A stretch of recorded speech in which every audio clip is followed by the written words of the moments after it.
ఈ సినిమాలో ఇంకో ముఖ్యమైన క్యారెక్టర్ ఎవరిదంటే బొమ్మన ఇరానీ గారిది.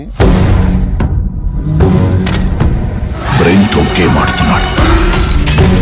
ట్రైలర్‌లో చూస్తే ఆయన మేకప్ గాని అది కూడా చాలా వెరైటీగా ఉంటుంది. ఇదే లైబ్రరీలో ఎక్కువ షూట్ చేశాము.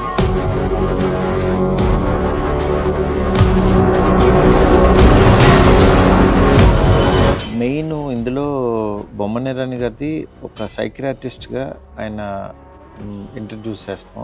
ఈ రోల్ నేను ఫస్ట్ బిగినింగ్ నుంచి అనుకున్నది ఏంటంటే, ఈ సినిమా ఇక్కడి నుంచి ఈయన వచ్చిన దగ్గర నుంచి ఒక టోన్ మారుతుందనమాట. అంటే ఒక హర్రర్ కామెడీ వీటిల్లో ఉండేది ఇక్కడి నుంచి ఇమాజిన్ చేయనట్టుగా అటువంటిగా ఆ టైపు ట్రావెల్ తీసుకుంటుంది.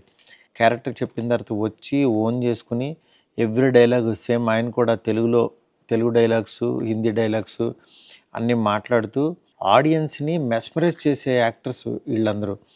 అది ఎందుకంటే 3 ఇడియట్స్ సినిమా జరిగినప్పుడు ఆ క్యారెక్టర్ వైరస్ అనే క్యారెక్టర్ మనందరికీ గుర్తుండిపోద్ది.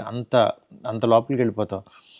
అలాగా మళ్ళీ ఈ సినిమాలో ఒక పర్టికులర్ ఒక 15-16 మినిట్స్ ఉంటాడు ఆయన.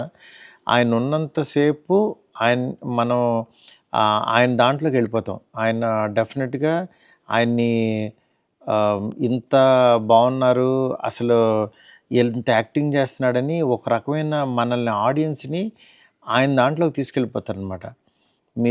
నేను చెప్పడం కంటే మీరు చూసినప్పుడు మాత్రం బొమ్మన ఇరానీ గారి దగ్గర నుంచి ఒక స్పెషల్ దీంట్లోకి వెళ్తారనమాట, జోన్లోకి.